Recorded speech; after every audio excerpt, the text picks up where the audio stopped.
Hello everybody, welcome back to Bison Workshop. I'm Bob and we're out here in the shop having our Trump coffee, and I have to be a man and admit when I'm wrong. I already knew I was wrong, now I have to admit it. If you guys remember, a couple videos ago I did a video on removing the reset button on my grinder. Well, apparently I don't know enough, and I already knew that. I don't know enough about those armatures to have an intelligent conversation. So, without actually understanding how these motors work, I'm just confused about the start winding and the run winding, what each one does, how it works, what it's supposed to do. You know, it's a gray area for me. So, we seen that it worked. The problem is the start winding is staying on, I think. I think that's how it was explained to me, that it's staying on, and it's causing problems. Yeah, it'll run and it'll fool you, but then when you start running it for a little bit, I started seeing smoke coming out of the right around where the button was that I took out. So the grinder's just so daggone old. It's really not worth messing with. So I went to go visit Grizzly. I started off visiting eBay, and then I went to Travelers, and then I went to Tractor Supply, and then I went to, or not Travelers, Tractor Supply, and Harbor Freight, and I went ahead and decided to get the one I'm going to show you, simply because Grizzly's a bigger industry and they will do a better job of taking care of their customers if something was to happen wrong with it. So, you know, right now I can't afford for something to be wrong with it without taking some kind of precautions to have some kind of warranty. So we'll go over there and unbox it and go from there and see how she works. Alright, so this is the one that I decided to get, and it is a G9717 6-inch. I'd rather had the 8-inch, but them things were expensive. That one's an 8-inch, so I'm actually downsizing. It's got a 3/4 horsepower, 110 volt, 3 amp motor, 3450 RPM motor and wheel speed, wheel size 6 by 1/2 by 5/8, accepts wheels 1/2 inch to 3/4 wide, includes 36 grit and a 60 grit aluminum oxide grinding wheels. So let's open this bad boy and see what we got.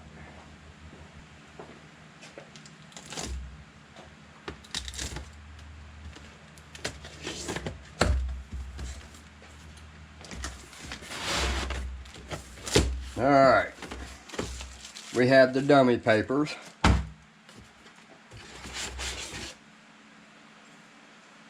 Two terrible fences.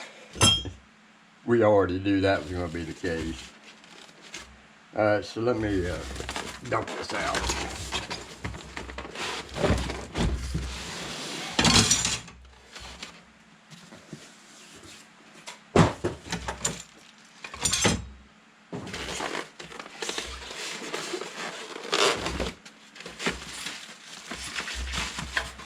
I've been through a rough shape. Look how broke that box is.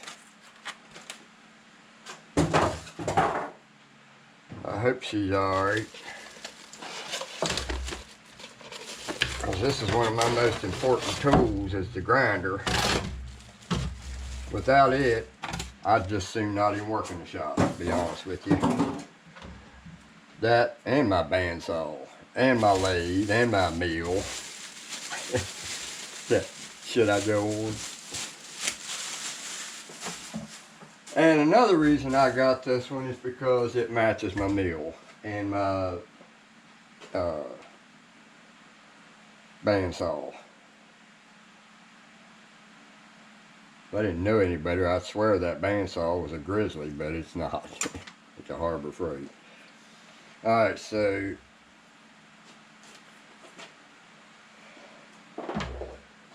let's see here. Let's turn this around. Now this one's going to mount different than mine does. And let me blow all that styrofoam off of there.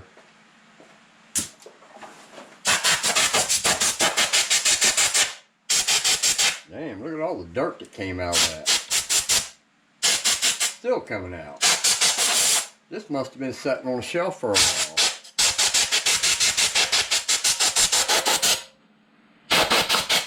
Listen, look at all that dirt. Alright. So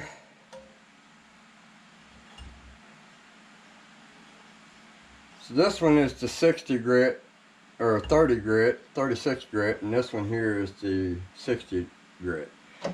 So before we even get started with this, I'm going to plug this bad boy in, and we're going to see how much vibration this thing has from the get-go.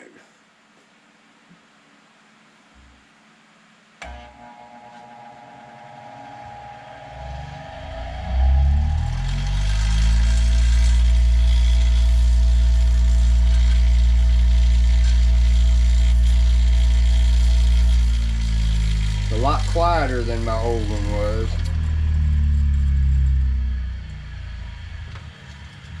Take these bolts off. They're going to vibrate off.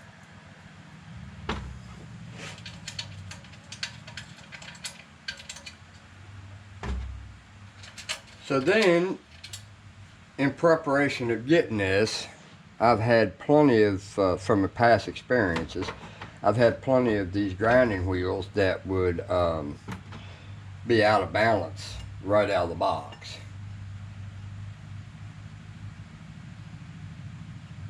And I went and got these.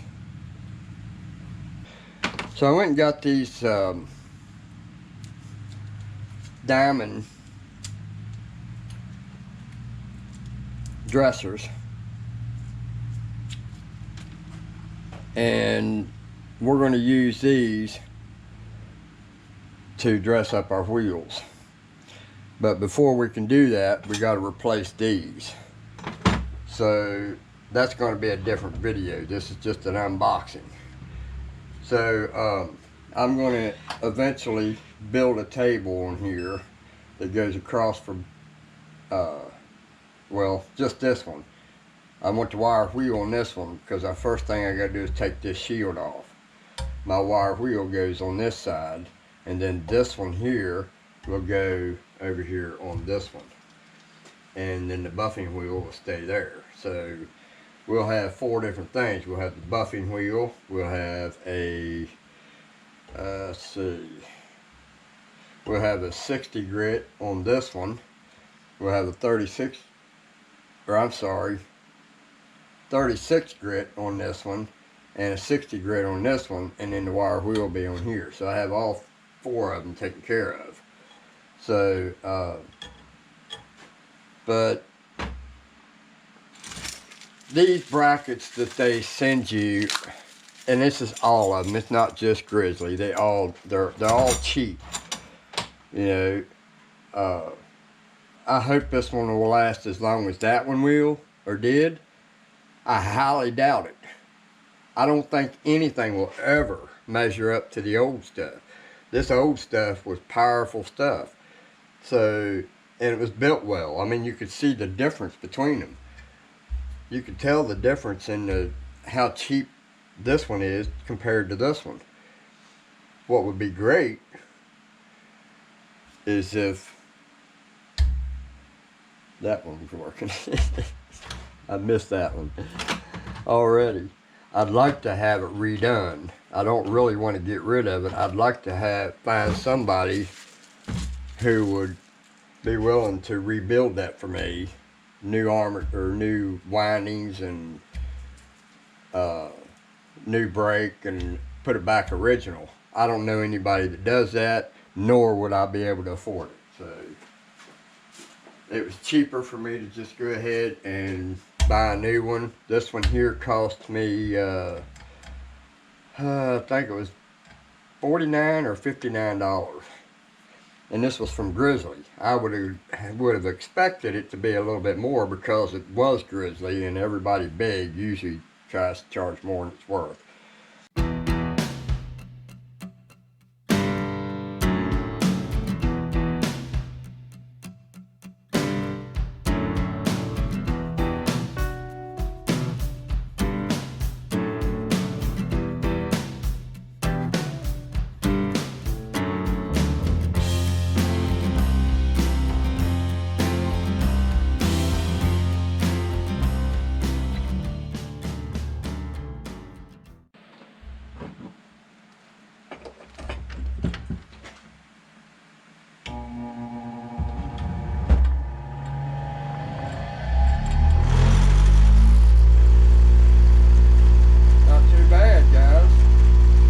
Vibrations to it,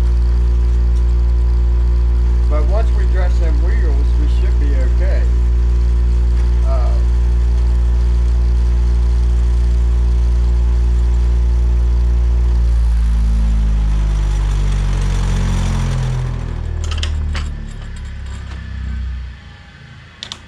It's hard to find a wheel that won't vibrate.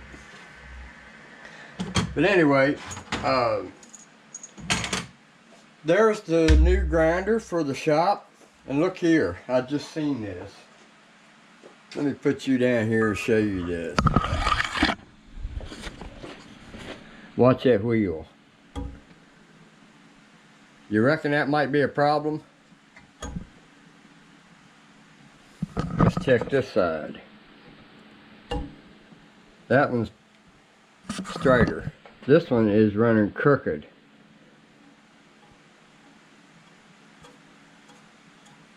So let's take that one off and see if that could be the problem.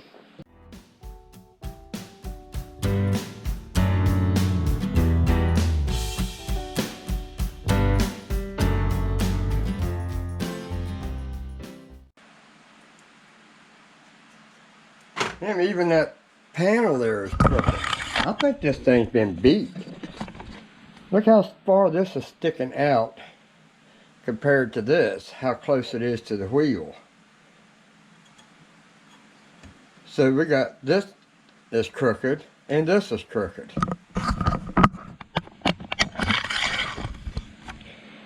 So now let's take that off. And here's another thing I don't like about this. At least with this one, you had a collar here that allowed you to be able to hold this side while you unscrew this side. They don't ever put those on these again anymore. So I'm going to probably have to make something to work on this. Be nice if those was the same size, but this is a smaller shaft. So let's take this wheel off and recheck to see if it's still vibrating.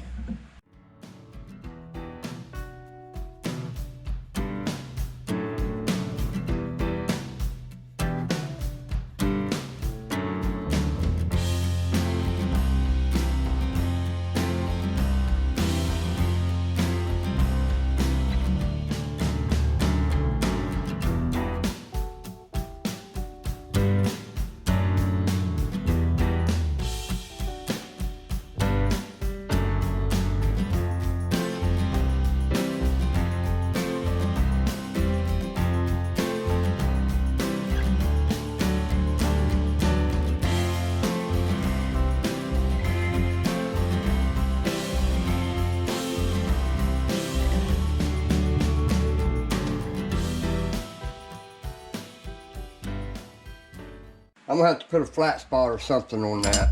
I can't stand this.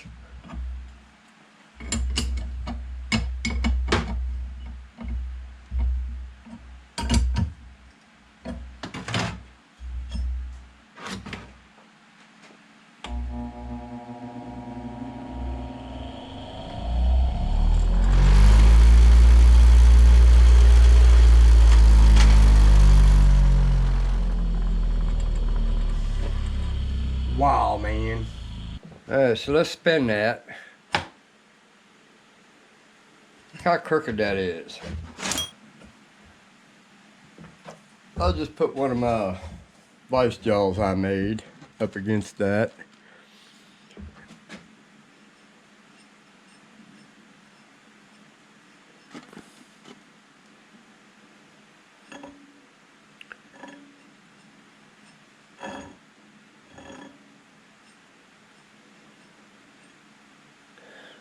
Look at the difference.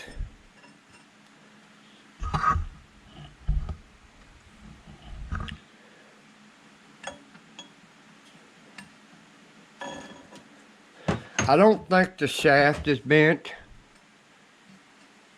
so it's probably just the disc. So I may be able to dress both sides and the front. That would balance it, but I'm planning on building a balancing wheel on here that takes screws. Look, even the washer is not even straight. I'm gonna have to call Grizzly because this is crap. Watch this washer, and this is a tight fit on this shaft, so there's no way that it can be out. Look at that. Look at that washer. That's what's throwing it off of balance. So let's pull that off and see what it looks like.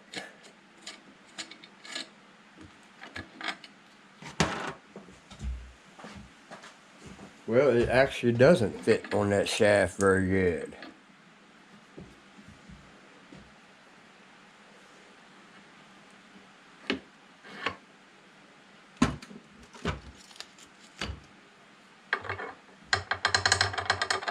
Well, that's some slop.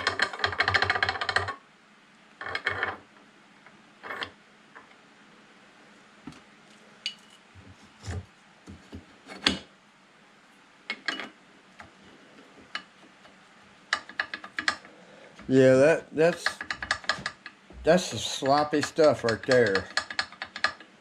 One of those is supposed to be the same size as this thread to slide on, and this one's supposed to be the same size as this machined area. This machine area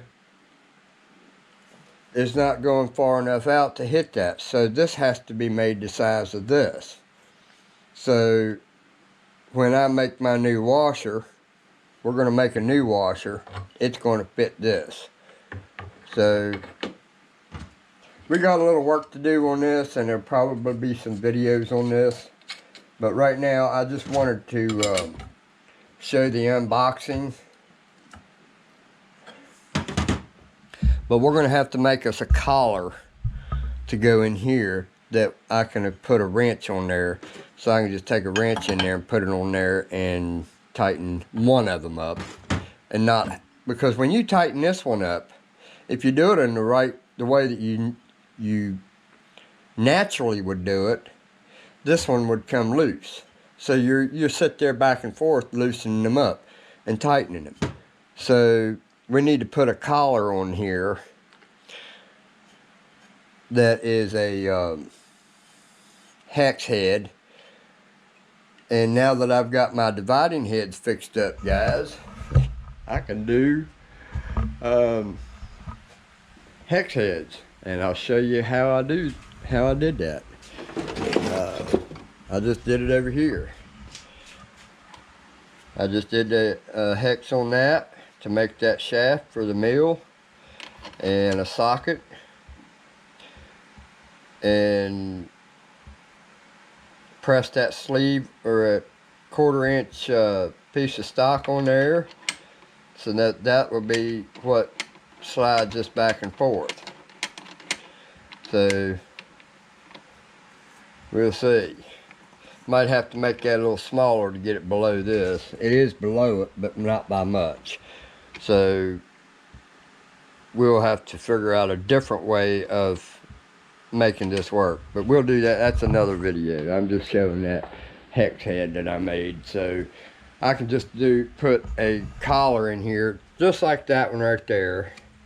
This one here would be the ideal thing, but I don't have, it's too big and it won't fit on this 1/2 inch or 6 inch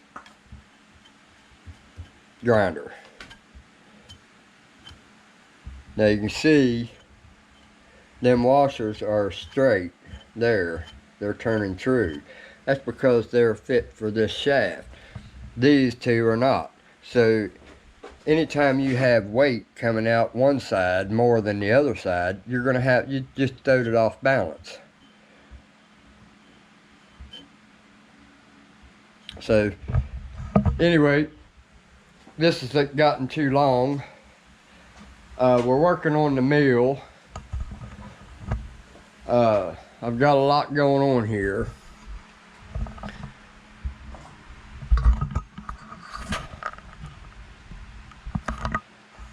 So I changed my control panel from up here to down here. So now this is the up and down. This is the power. I had to change the power supply because my power supply was bad. So now we can go up and down. DROs all work.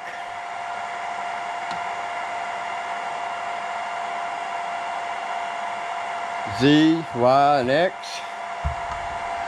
I gotta take that off because that's not there anymore. That's right there, my light switch. I didn't have enough room to put this, so I had to move my light switch. And then this is the for the motor I'm going to be putting on there.